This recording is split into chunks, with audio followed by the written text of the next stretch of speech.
চট্টগ্রামে শিবিরের পাওয়ারটা কোথায় এবং তাদের লোকজন, তাদের মিছিলে কী পরিমাণ লোক হয়, সেই ভিডিওটা কিন্তু আপনারা দেখেছেন। তারপরে আমি একটু আপনাদেরকে আবার দেখাচ্ছি। দেখেন একটু, পাশের স্ক্রিনে আপনারা দেখতে পাচ্ছেন।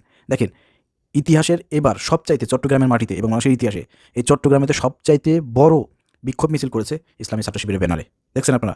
এই মিছিলটি হয়েছে কী কারণে বলেন তো? এই মিছিলটি হয়েছে এই যে আপনার জাতীয় যে ছাত্র সংহতি সপ্তাহ হচ্ছে, তারই একটা অংশ হিসেবে ছাত্র শিবির পালন করেছে। জাতীয় আপনার ছাত্র সংহতি সপ্তাহ পালন করেছে তারা। সাথে সাথে চট্টগ্রামে যে আমাদের একজন ভাইকে, একজন আইনজীবীকে যে ইসকনের সন্ত্রাসীরা হত্যা করেছে, সেটার প্রতিবাদে এই বিক্ষোভ মিছিলটি হয়েছে।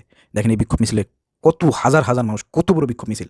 আর সেই চট্টগ্রামের মাটিতে ছাত্রদল এবং ছাত্র ইউনিয়ন তারা বলতেছে তারা যে প্রোগ্রামে থাকবে, শিবির যে প্রোগ্রামে থাকবে, সেই প্রোগ্রামে আমরা থাকবো না। আশ্চর্যজনক একটা বিষয় না?